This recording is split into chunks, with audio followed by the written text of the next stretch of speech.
Luke chapter 14. One Sabbath, when Jesus went to eat in the house of a prominent Pharisee, he was being carefully watched. There in front of him was a man suffering from abnormal swelling of his body. Jesus asked the Pharisees and experts in the law, "Is it lawful to heal on the Sabbath or not?" But they remained silent. So taking hold of the man, he healed him and sent him on his way. Then he asked them, "If one of you has a child or an ox that falls into a well on the Sabbath day, will you not immediately pull it out?"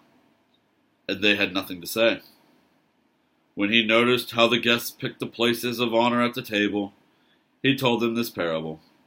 When someone invites you to a wedding feast, do not take the place of honor, for a person more distinguished than you may have been invited.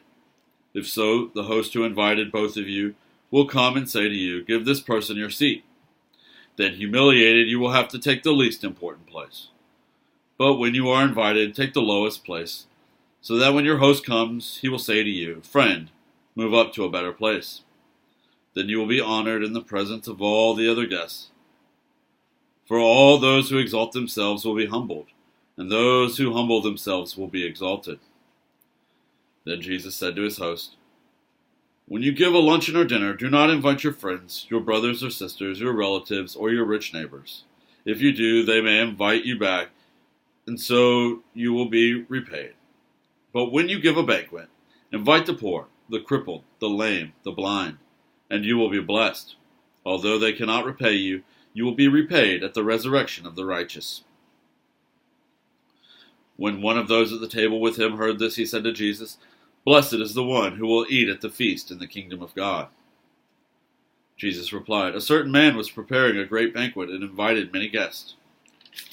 At the time of the banquet, he sent his servant to tell those who had been invited, 'Come, for everything is now ready.' But they all alike began to make excuses. The first said, 'I have just bought a field, and I must go and see it. Please excuse me.' Another said, 'I have just bought 5 yoke of oxen, and I'm on my way to try them out. Please excuse me.' Still another said, 'I just got married, so I can't come.' The servant came back and reported this to his master.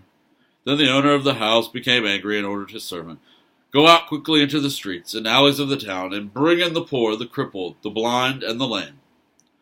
'Sir,' the servant said, 'what you ordered has been done, but there is still room.' Then the master told his servant, 'Go out to the roads and country lanes and compel them to come in, so that my house will be full.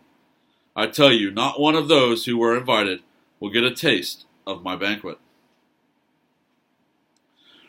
Large crowds were traveling with Jesus, and turning to them he said, "If anyone comes to me and does not hate father and mother, wife and children, brothers and sisters, yes, even their own life, such a person cannot be my disciple.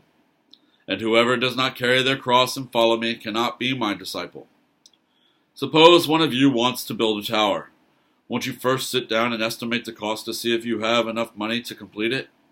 For if you lay the foundation and are not able to finish it, everyone who sees it will ridicule you, saying, 'This person began to build and wasn't able to finish.' Or suppose a king is about to go to war against another king. Won't he first sit down and consider whether he is able with 10,000 men to oppose the one coming against him with 20,000? If he is not able, he will send a delegation while the other is still a long way off, and will ask for terms of peace.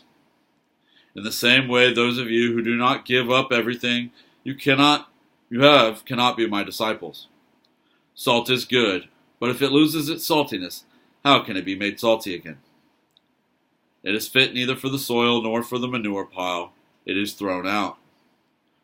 Whoever has ears to hear, let them hear."